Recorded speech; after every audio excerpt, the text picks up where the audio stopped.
बहुत ही दर्द हो रही है रे। हाय कोई है? अरे कोई मेरी मदद करो। तभी राघव और ललिया उसके घर के आगे से गुजर रहे होते हैं। तभी उन्हें बल्लू के चीखने की आवाज सुनाई पड़ती है। अरे भाई ललिया, लगता है बल्लू किसी परेशानी में है। चलो हमें उसकी मदद करनी होगी। फिर वो दोनों भागते हुए उसके घर जाते हैं। वहाँ बल्लू अपने बिस्तर पर लेटा हुआ होता है। अरे बल्लू भाई, क्या हुआ? काहे इतना चिल्ला रहे हो भाई? अरे मर गया रे भाई, मेरे सीने में बहुत ही दर्द हो रहा है। मुझे जल्दी से अस्पताल ले चलो, नहीं तो मुझे दिल का दौरा पड़ सकता है भाई। अरे बेवकूफ, इतना शोर मत मचा। तुझे कोई दिल का दौरा नहीं पड़ने वाला।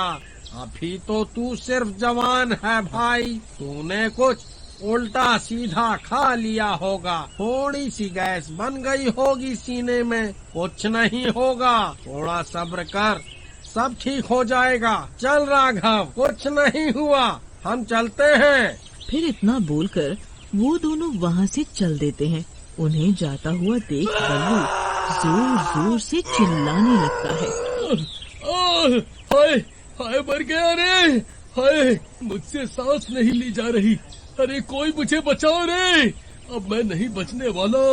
हाय मुझे दिल का दौरा पड़ गया रे, कोई मुझे बचाओ। भाई ये ऐसे नहीं मानेगा, हमें इसे अस्पताल लेकर जाना ही होगा।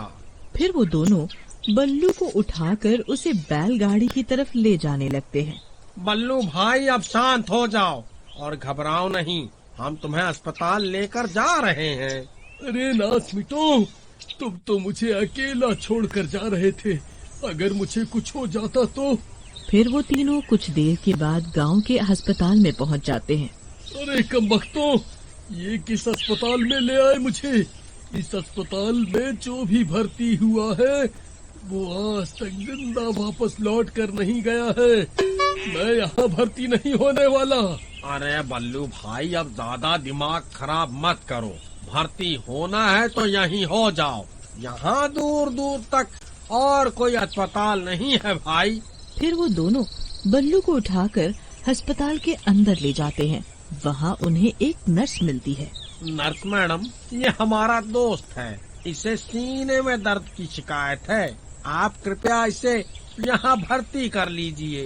हाँ क्यों नहीं, यही तो हमारा काम है। फिर बल्लू उस अस्पताल में भर्ती हो जाता है। उस अस्पताल में उसके अलावा कोई भी मरीज नहीं होता। फिर नर्स बल्लू को कुछ दवाइयाँ खाने को देती है। लो बल्लू जी, ये दवा ले लो, इससे आपको आराम मिल जाएगा। सुबह डॉक्टर साहब आएंगे तो उन्हें अपनी तकलीफ के बारे में बता देना। इतना बोलकर वो नर्स वहाँ से चली जाती है। अच्छा भाई बल्लू, अब हम चलते हैं, तुम आराम करो। अरे नास मिटो, ये मुझे कहाँ भर्ती करवा दिया?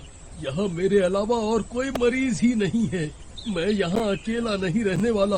चुपचाप तुम भी यहीं लेट जाओ, सुबह होने पर तीनों एक साथ घर वापस चलेंगे। फिर रात होने पर अस्पताल में अजीब अजीब सी आवाजें आने लगती हैं। डर के मारे बल्लू की नींद खुल जाती है। वो बहुत डर जाता है। उसके बेड के नीचे एक चुड़ैल बैठी हुई होती है। ललिया और राघव गहरी नींद में सो रहे होते हैं और वो चुड़ैल बल्लू के बिस्तर के नीचे बैठकर उड़ा रही होती है।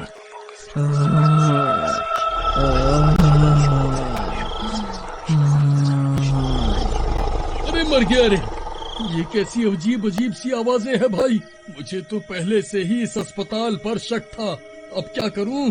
अरे नास बेटो, उठो, जल्दी उठो। घोड़े बेचकर सो रहे हो क्या? अरे कमबख्तों, जल्दी उठो। फिर बल्लू के चिल्लाने पर ललिया और राघव उठ जाते हैं। अरे बल्लू भाई, अब तो नर्स मैडम ने तुम्हें दवाई भी दे दी, अब क्यों शोर मचा रहे हो भाई? चुपचाप सो क्यों नहीं जाते? अरे भाई, मुझे डरावनी डरावनी आवाजें सुनाई दे रही हैं, मैं क्या करूं? तभी वो चुड़ैल गुर्राने लगती है।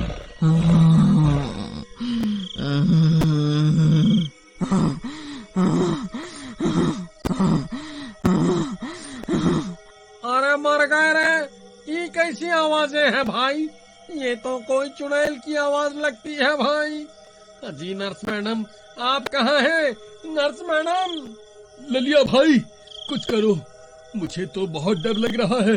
फिर राघव की नजर बल्लू के बिस्तर के नीचे पड़ती है और उसके होश उड़ जाते हैं।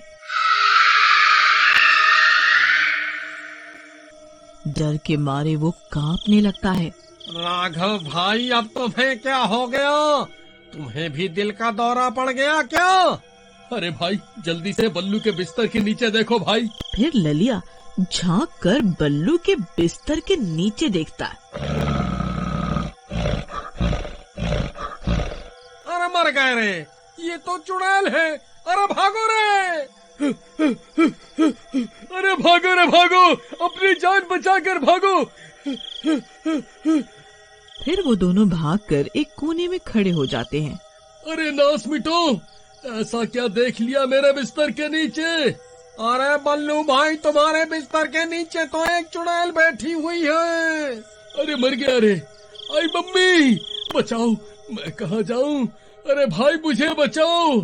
बल्लू भाई, बिस्तर से नीचे मत उतरना, वरना ये चुड़ैल तुम्हारी टांग पकड़ लेगी।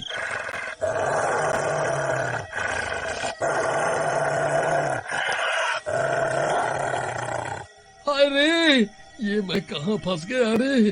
हाय, आज मैं नहीं बचूंगा। हाय, अरे नर्स जी, आप कहाँ हैं?